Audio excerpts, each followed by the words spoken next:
汉语朗读文章篇名《蜜桃》，原作李梦华，朗读阿文哥。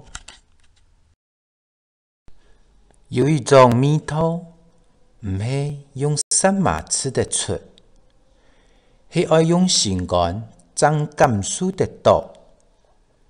有一种蜜桃，唔单枪。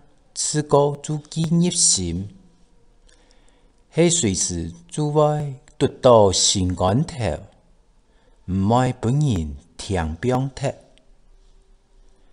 阿妹日日开水为主诶，爱顾一锅太细食作，每日诶钟头较热，菜汤脚较爱诶搅饭，也。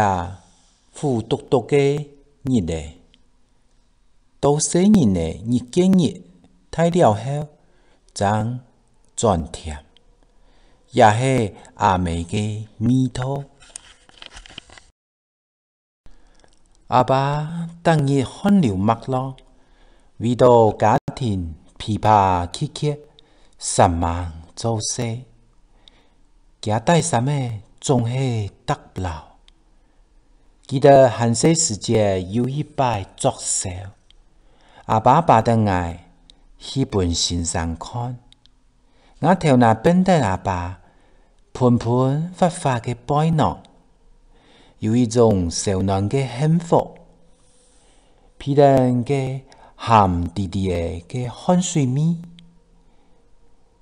是我熟悉的阿爸的味道。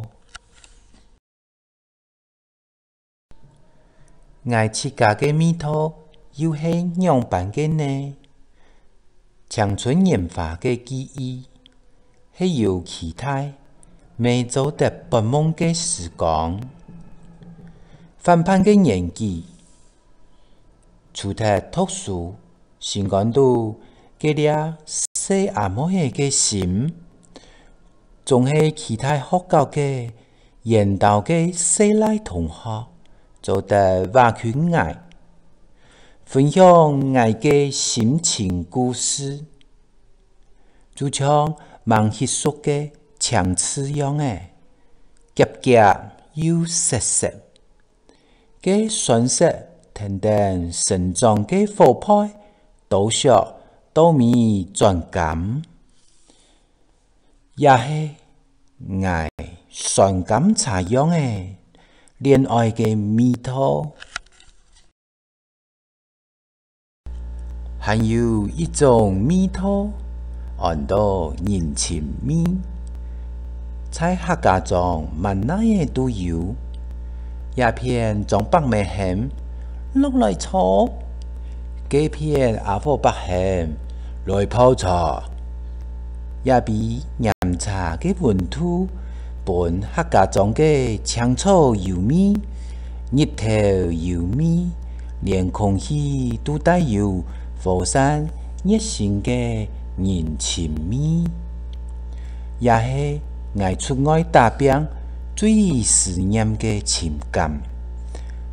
都市人情魄一致，就算喺两对门，咩唔相识。各xã主張大城保護色，相互唔敢高樓鐵層，故所尊重下，真情得在也簡單嘅安然自在。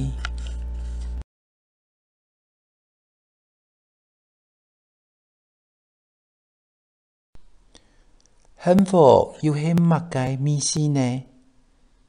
無限叱咤嘅人，做得停留一下，批發香；耕田嘅人，做得書生歸見谷倉；做窯嘅人，做得看到一屋大細，康健平安；單身狗誒，做得食到不娘嘅飯菜香，愛感受到幸福。嘅甘甜味真切，上次我先數到苦涩涩嘅艰难，係委屈唔去打拼，就唔會有成功嘅日子。當然，咪唔會有歡喜嘅滋味。論述咪愛經過水多日雜，才會變老作。人生嘅酸、甜、苦、辣、鹹、澀，唔甘數過幾多種。譬講酸，生發苦，木則鹹，下擺還有啲嘅辣，也轉甜嘅過程，係唔係較有搭待？生時唔知道會曲到頭戲唔出嘅時節。我想到頭前有烏陽，後擺就有日頭漸長。人講有情識水甜，萬種想法，萬種心情，用情來感受，全部都會係甜香嘅味道。